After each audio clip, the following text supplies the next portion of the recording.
Hey, how's everybody doing? Welcome back to the Hot Rod Workshop. Long time no see. How you been? Sorry about the delay. Been nickel-diming a lot of smaller projects around the shop and around the house. One of which happens to be the Humphrey sign that just decided to come crashing down. So we'll handle that when time comes.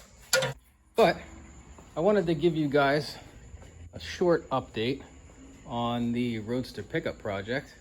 So if you recall, the first attempt of the rear panel didn't come together quite as planned, but Pops and I were able to whip up a second one pretty quickly, learn some lessons along the way.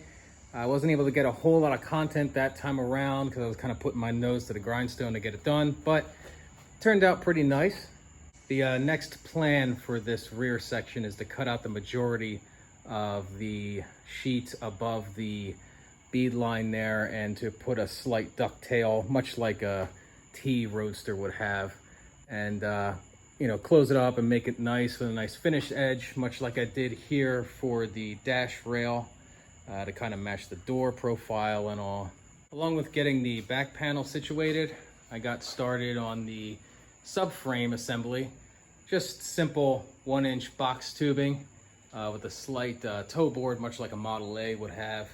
The plan for the floor, at least as of now, is just to go with mostly plywood. I'll do 3/4 inch ply in the center and the rear, and I might make a nice 18 gauge floorboard for the front, but we'll see.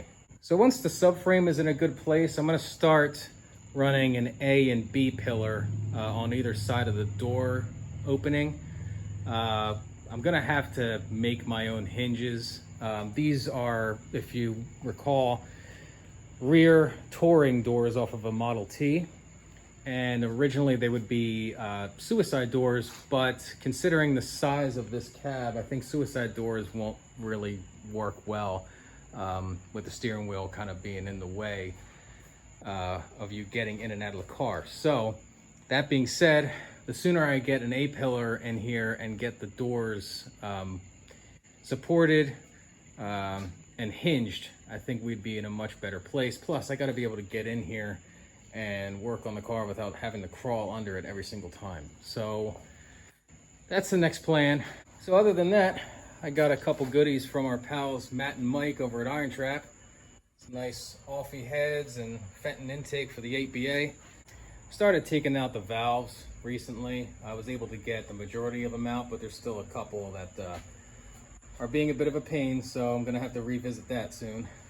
I'd also like to install some truck water pumps on the motor sooner rather than later, so I can finally get it properly installed in the chassis. The sooner I get it in there, the better, because I'd like to split these wishbones, get them mounted correctly, load up the front end with the weight of the motor and see where my ride height is. I'm still half tempted to drop this axle. So still have a metric ton of work to do, but we're still pecking away at it. I appreciate everybody following along. I apologize for the delay lately, but we have a few ideas for some videos coming up, so I appreciate your patience. And until next time, thanks for watching.